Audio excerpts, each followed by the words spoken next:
नमस्कार विद्यार्थियों, हम पढ़ रहे हैं बीए पार्ट फर्स्ट में संस्कृत विषय। और संस्कृत विषय में आज हम पढ़ेंगे जो दुर्योधन की राज व्यवस्था से व्याकुल जो द्रौपदी है, वह द्रौपदी युधिष्ठिर के तेज को उद्दीप्त करने के लिए, उनकी वीरता को उद्दीप्त करने के लिए जो वचन, ओजस्वी वचन है, उनमें युधिष्ठिर की स्थिति बताती है। और युधिष्ठिर से देखिए क्या कहती है द्रौपदी। देखिए विद्यार्थियों कि अनारतम यौ मणिपीठ सायना वरंजयत राज शिरः सृजाम रजः निधि ततस्तौ चरणौ वनेषु ते मृग ध्वजालून शिखेषु बरेशाम। क्या कहती है देखिए द्रौपदी उनसे कि अनारतम, अनारत कहते हैं निरंतर, अनारतम माने निरंतर, यौ माने जे दोनों, अनारतम निरंतर, यौ जो दोनों, मणिपीठ सायना कि मणिपीठ सायना कि मणिपीठ कहते हैं मणि की पीठ पर, सायना माने शयन करने वाले, रखे जाने वाले।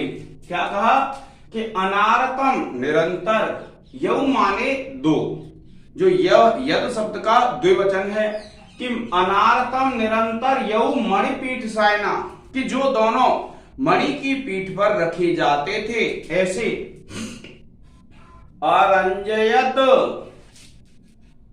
शोभा पाते थे, राज सिरह सृजाम रजह कि राज सिरह कि राजाओं का जो सिर होता है, सृजाम उनकी जो माला होती हैं, उनके रजकणों के द्वारा। क्या कहा कि अनारतम यौ मणिपीठ सायना कि अनारतम माने निरंतर, जो मणि की पीठ पर रखे जाते थे, और अरंजयत जो शोभा पाते थे, राज सिरः सृजाम रजः कि राजाओं के सिर पर जो माला होती हैं, उनके रज से। क्या कहती है द्रौपदी? द्रौपदी ये कह रही है विद्यार्थियों, जो युधिष्ठिर है उसको समझाते हुए कि आप कैसे हैं, क्योंकि आप जब राजा थे तो तब क्या था कि जो आपके पैर हैं, वे पैर किस पे रखे जाते थे? वे पैर रखे जाते थे मणि की बनी हुई पीठ पर, अर्थात मणि की पादुकाएं होती थी और मणि के ही स्थान पर रखे जाते थे। और इनके अधीन जो राजा होते थे, इनके अधीन वाले राजा क्या करते थे? इनके पैरों में सिर लगाते, और उन राजाओं के सिर पे जो माला होती थी और उस माला में जो फूल होते थे, उनके रजकण से आपके पैर अत्यंत सुंदर लगते थे। क्या कह रही द्रौपदी कि जो राजा लोग आपके पैरों में सिर झुकाते थे, और पैरों में सिर झुकाते थे तो सिर पे जो लगी हुई माला थी और उन मालाओं में जो फूल के रजकण होते थे, उन रजकणों से आपके जो पैर हैं वह अत्यंत शोभा पाते थे। युधिष्ठिर का वर्णन करते हुए कह रही है द्रौपदी कि आपके जो दोनों पैर हैं, पहले क्या होता था कि सबसे पहले मणि की पीठ पे रखे जाते थे और निरंतर मणि की पीठ पे रखे जाते थे। और जो राजा लोग हैं आपके जब पैरों में सिर झुकाते थे तो क्या होता था, उस सिर पे लगी हुई जो माला होती थी, उन माला के रजकणों से, अर्थात जो माला में फूल होते थे और उन फूल के रजकणों से आपके पैर क्या है, अत्यंत शोभा पाते थे। इस प्रकार से द्रौपदी कह रही है। अब देखिए निषीदतः तौ कि निषीदतः कहते हैं रखे जाते हुए, और तौ माने वे दोनों। क्या कहा कि निषीदतः तौ कि रखे जाते हुए वे दोनों। क्या कहा? निषीदतः तौ माने रखे जाते हुए वे दोनों। वे दोनों कौन? जो पैर हैं वे। तो क्या कहा? निषीदतः तौ कि रखे जाते हुए वे दोनों, वे दोनों जो आपके चरण हैं वे।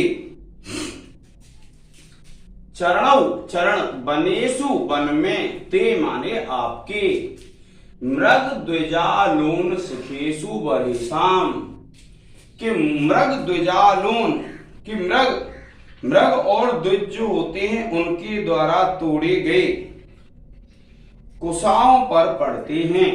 देखिए कि मृग द्विजानून शिखेशु बरहिसाम, कि मृग कहते हैं हिरण जो होते हैं उनको। तो मृग क्या करते हैं, आपने देखा होगा कि जब मृग चारा खाते हैं तो उसमें जो कुश होते हैं उन कुशों को वो त्याग देते हैं, यानी वहीं रह जाते हैं पड़े हुए। इसी प्रकार से द्विज होते हैं, द्विज कहते हैं जो ब्राह्मण होते हैं या तपस्वी होते हैं या फिर जो शिक्षार्थी होते हैं, वे भी क्या ईंधन तोड़ के लाते हैं, तो जो कांटे होते हैं उनको भी वहीं छोड़ देते हैं वन में। तो द्रौपदी क्या बता रही है कि जो मृग और द्विज के द्वारा जो छोड़ी हुई शिखाएं होती हैं और जो कुश होते हैं उन कुशों पे आज पड़ते हैं। क्योंकि जो युधिष्ठिर है, युधिष्ठिर की क्या स्थिति थी, युधिष्ठिर की यह स्थिति थी कि पहले जो युधिष्ठिर है, पहले युधिष्ठिर के जो चरण थे वे कहां पर पड़ते थे, मणि की बनी हुई पीठ पर पड़ते थे, अर्थात उसकी जो पादुकाएं, चरण पादुकाएं होती थी या फिर जहां पर पैर रखने का जो स्थान होता था मणिपीठ, उस पर जो युधिष्ठिर है उसके पैर रखे जाते थे और युधिष्ठिर के जो पैर रखे जाते थे। और अब क्या स्थिति है कि युधिष्ठिर वनवास काट रहे हैं, अज्ञातवास काट रहे हैं, तो वन में क्या होता है, युधिष्ठिर के जो पैर हैं वे उन कुशाओं पे पड़ते हैं, जो कुशाएं मृग और जो द्विज होते हैं उनके द्वारा वन में छोड़ दी जाती हैं, तो उनके पैर क्या है उस पे पड़ते हैं। ये स्थिति का वर्णन करते हुए कह रही है द्रौपदी कि अनारतम यौ मणिपीठ सायनौ। क्या कहती है कि अनारतम, अनारतम का तात्पर्य होता है निरंतर। यौ, देखिए निरंतर रत्न जटित पादुकाओं पर स्थित तुम्हारे चरणों को राजाओं के मस्तकों की मालाओं का पराग रंजित किया करता था, और वे ही दोनों चरण मृग और ब्राह्मणों द्वारा छोड़े गए नौकों द्वारा कुछ समूहों पर चलते हैं। क्या कहती है द्रौपदी कि आपके जो पैर हैं, जो पैर मणि की पीठ पर रखे जाते थे और वह अब मृग और ब्राह्मणों के द्वारा छोड़े गए उस कुशों पर पड़ते हैं। अब देखिए विद्यार्थियों, जब आप इसमें देखेंगे तो क्या स्थिति है, देखिए आप यव लिखेंगे, यद शब्द है द्वितीय विभक्ति, सॉरी प्रथमा विभक्ति द्विवचन है। फिर देखिए मणिपीठ सायनौ, और यहां आ हो जाएगा आरंजयत, तो इसमें अयाति संधि हो जाएगी और अयाति संधि हो जाएगी। और फिर रजह है, रज में रज शब्द प्रथमा विभक्ति एक वचन, चरणौ है, चरण शब्द है द्वितीय विभक्ति एक वचन, बनेषु बल शब्द है सप्तमी विभक्ति बहुवचन। और देखिए निषीदतः प्लस तौ, यहाँ विसर्ग संधि हो जाएगी और ते सहतौ ते तद शब्द हो जाएगा और प्रथमा विभक्ति बहुवचन। और फिर द्विजानून शिखेषु, इसमें भी सप्तमी विभक्ति बहुवचन हो जाएगी। इस प्रकार से क्या है, आपको इसकी व्याकरण टिप्पणियां लिखनी है और व्याकरण टिप्पणी लिखने के बाद फिर देखिए हम देखते हैं दूसरा जो श्लोक है।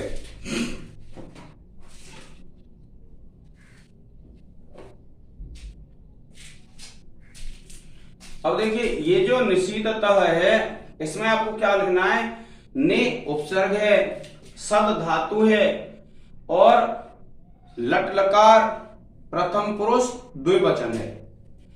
अब देखिए क्या कहती है द्रौपदी युधिष्ठिर से, द्रौपदी क्या कहती है, द्विष निमित्ता यद इयं दशा ततः समूलम उन्मलयितै मे मनः परैर अपर्यासित वीर संपदाम पराभवो अपि उत्सवः एव मानिनाम।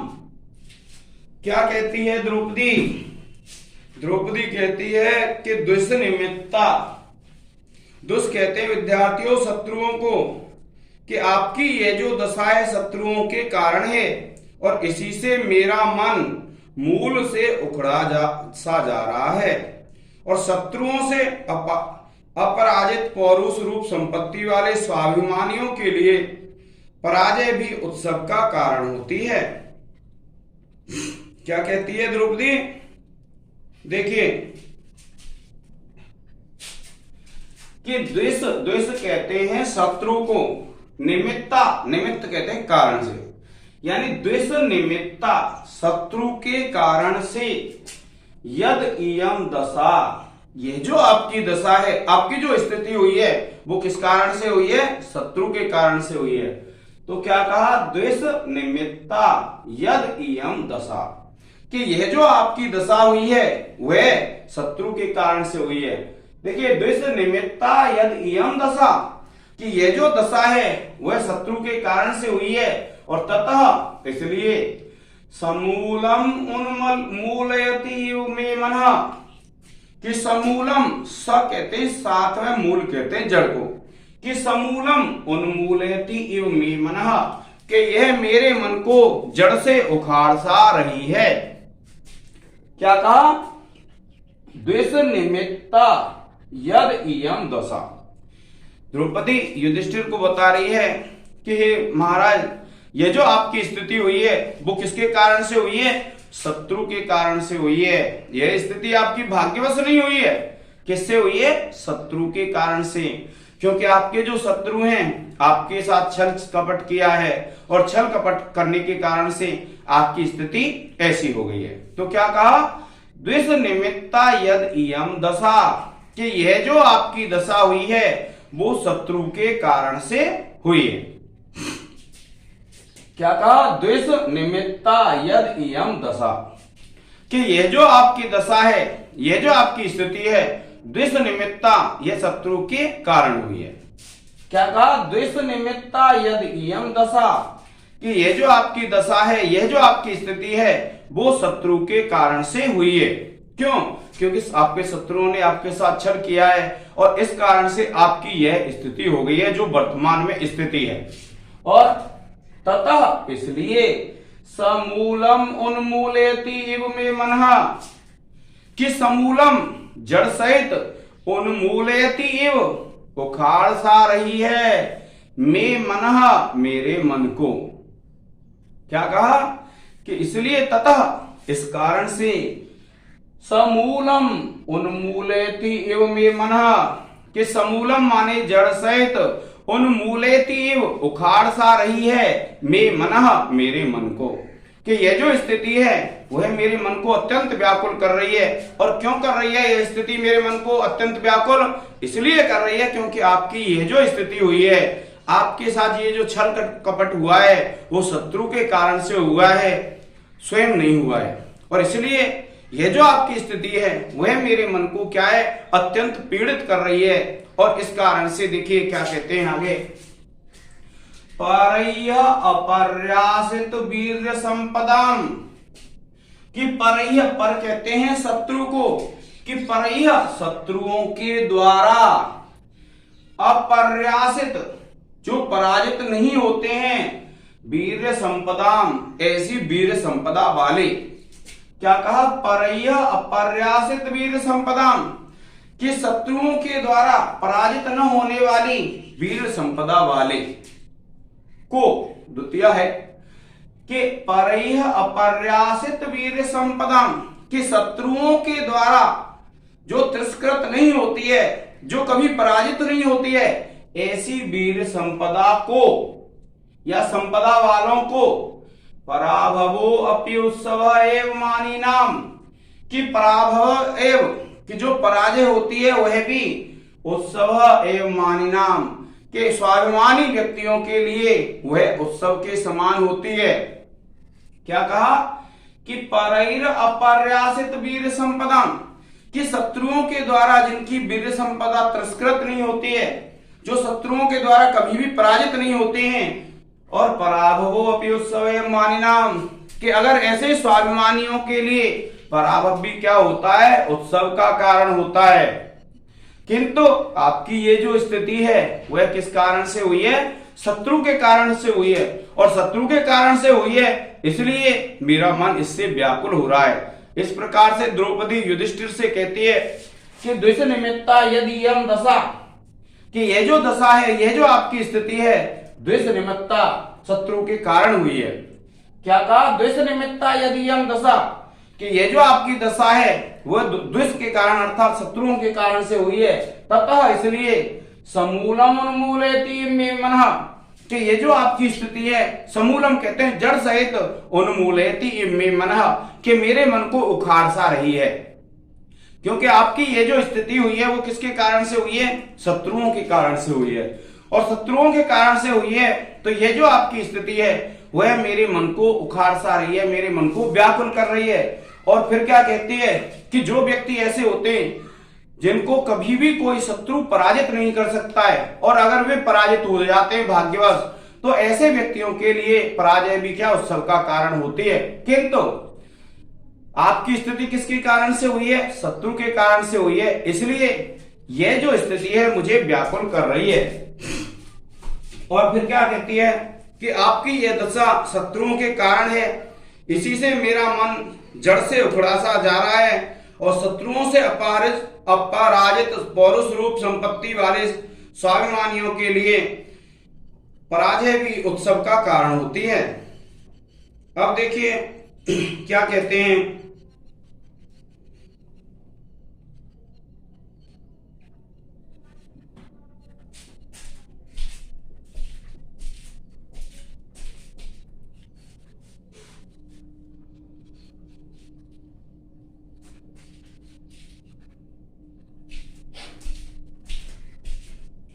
विद्यार्थियों कि यदि यम व्याकरण टिप्पणी लिखेंगे आप, पहले विशेष लिखेंगे। विशेष में आपको पता है इसमें कौन सा छंद है? वंशस्थ छंद है। और वंशस्थ छंद का लक्षण जब आप पहले लिख देंगे, इस पद्य में वंशस्थ छंद है, और फिर उसके बाद आप लिखेंगे इसका छंद का लक्षण, जतौ तु वंशस्थम उदीरितम जरऊ। और जब ये लक्षण लिख लेंगे फिर दूसरा पॉइंट लिखेंगे, आप लिखेंगे इस पद्य में अर्थांतर न्यास अलंकार है। और अर्थांतर न्यास अलंकार लिखने के बाद विद्यार्थियों फिर उसके बाद आप क्या लिखेंगे? व्याकरण टिप्पणी।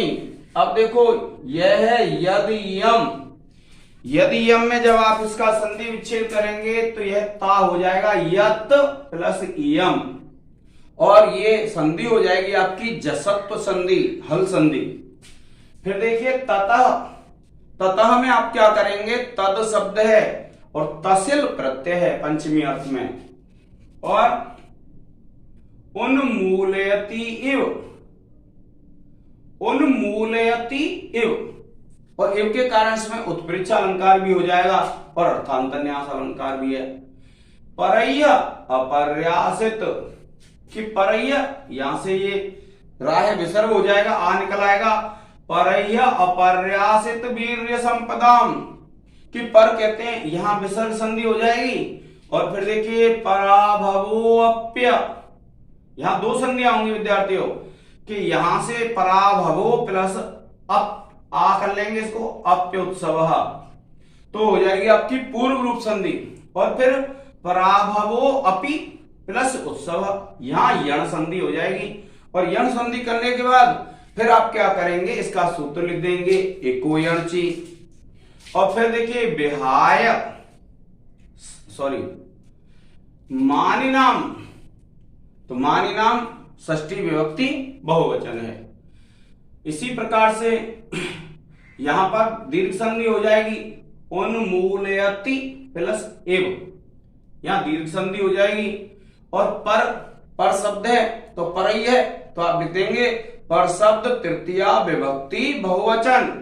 तो इस प्रकार से आप इसको लिख देंगे विद्यार्थियों। तो इसमें क्या कहती है द्रौपदी ने? यही बात बताई है कि आपकी ये जो स्थिति है वह शत्रु के कारण से हुई है, और शत्रु के कारण से हुई है तो इसलिए मेरा मन जड़ से उखड़ सा रहा है, यानी वह अत्यंत व्याकुल हो रही है द्रौपदी।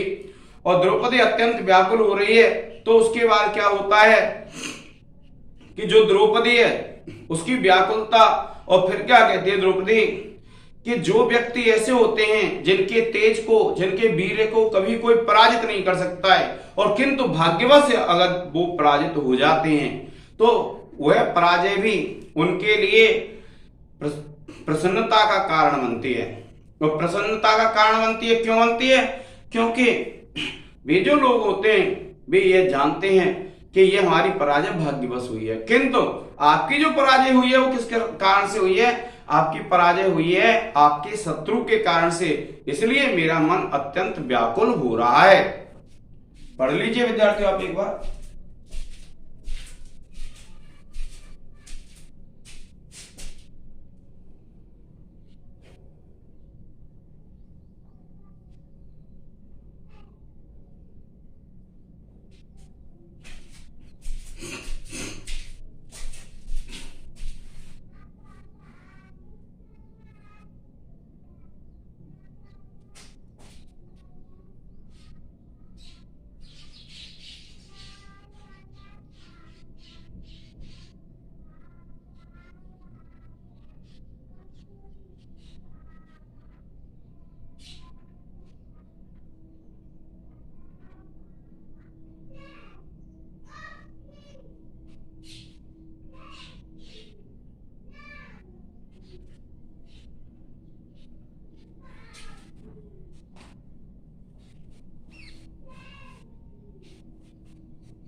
अब देखिए विद्यार्थियों, ये जो श्लोक है हमारा, क्या कहते हैं द्रौपदी, विहाय शांतिम नृप धाम तत्पुनः प्रसीद संदेहि बधाय विदुषाम ब्रजंती शत्रुन अवधूय निष्प्रहा समेन सिद्धि मुनयो न भूभृतः।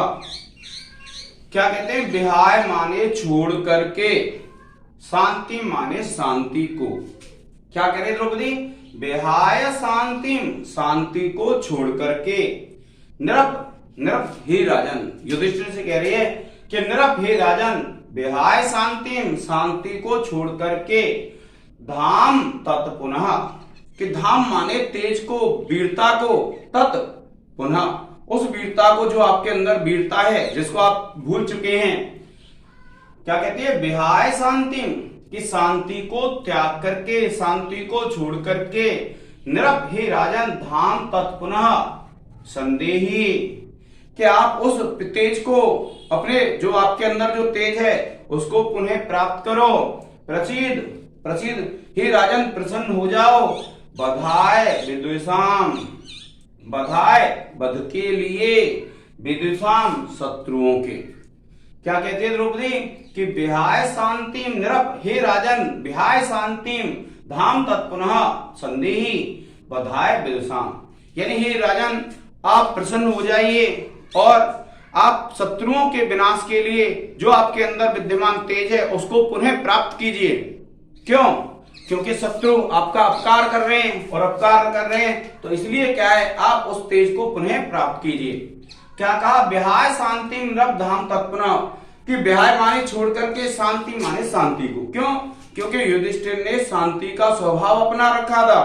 तो क्या कहती है द्रौपदी, कि विहाय शांति नृप, नृप हे राजन, विहाय माने त्याग करके, शांति माने शांति को, नृप हे राजन धाम तत्पुनः संदेही, जो आपके अंदर वर्तमान या विद्यमान तेज है उसको प्राप्त कीजिए, और बधाय विदुषाम शत्रुओं के नाश के लिए, ब्रजंती ब्रजंती माने जीते हैं, शत्रुन अवधूय, शत्रुन माने शत्रुओं को, काम क्रोध आदि शत्रुओं को, अवधूय दबा करके, निस्पृह बिना इच्छा के, समेन सिद्धि मुनयो न भूव्रतः, कि समेन सिद्धि मुनयो न भूव्रतः। तो क्या बताया कि जो मुनि व्यक्ति होते हैं वे शांति के द्वारा अपने शत्रुओं को दबा करके अपना जीवन जीते हैं। क्या कहती है, कि ब्रजंती शत्रुन अवधूय, ब्रजंती माने जीवन जीते हैं, शत्रुन अवधूय शत्रुओं को जीत करके, निस्पृहा बिना इच्छा वाले, मुनयो मुनि, समेन सिद्धि, यानी शांति के द्वारा सिद्धि को प्राप्त राजा लोग नहीं करते, न भूव्रत राजा लोग नहीं करते, कौन करते हैं, मुनि लोग करते हैं। और इसलिए वह क्या कह रही है द्रौपदी, द्रौपदी ये कह रही है कि हे राजन, आप आपका जो क्रोध है उसको पुनः प्राप्त कीजिए, आपका जो तेज है उसको पुनः प्राप्त कीजिए, जिससे शत्रुओं का नाश हो सके। और शत्रुओं के नाश के लिए आपको तेज को स्वीकार करने की आवश्यकता है, और तेज जो जो आपका वीर है, तेज है, ओज है, उसको पुनः प्राप्त कीजिए शत्रुओं के वध के लिए। और जो मुनि होते हैं वे ही अपने काम क्रोध आदि जो शत्रु हैं उनको नष्ट करके और बिना किसी इच्छा के शांति के द्वारा सिद्धि को प्राप्त करते हैं। न भूव्रता, राजा लोग प्राप्त नहीं करते हैं। और इस प्रकार से वो द्रौपदी उससे कहती है, क्या कहती है? देखिए, हे राजन, शांति का परित्याग कर आप उस तेज को शत्रुओं के वध के लिए फिर से धारण कीजिए और निष्काम तपस्वी शत्रुओं को जीतकर शांति के द्वारा सिद्धि प्राप्त करते हैं, राजा लोग नहीं करते हैं।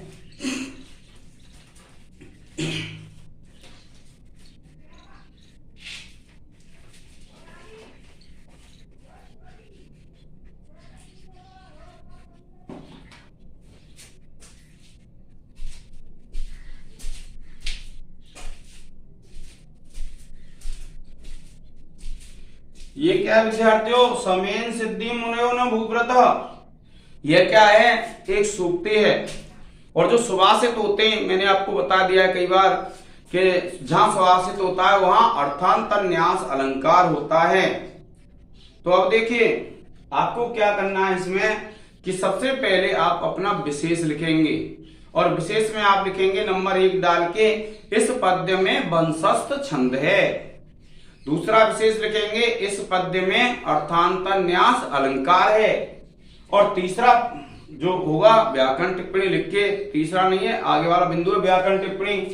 अब देखिए, आप लिखेंगे बेहाय।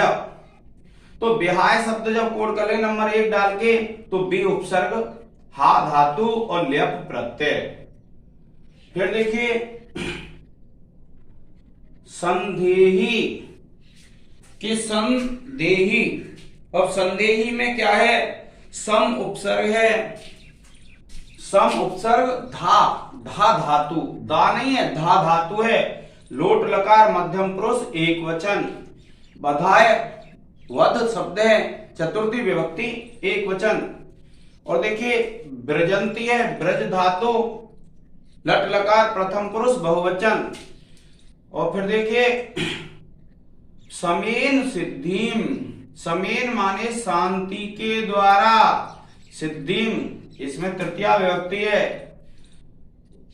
सिद्धिम माने सिद्धि को, इसमें द्वितीया विभक्ति है। मुनया मुनि शब्द है, प्रथमा विभक्ति बहुवचन। और फिर देखिए विद्विषाम, विद्विष शब्द है, षष्ठी विभक्ति बहुवचन है। इस प्रकार से इसमें आप व्याकरण टिप्पणी लिख देंगे और आप इसको एक बार पढ़ लीजिए विद्यार्थियों।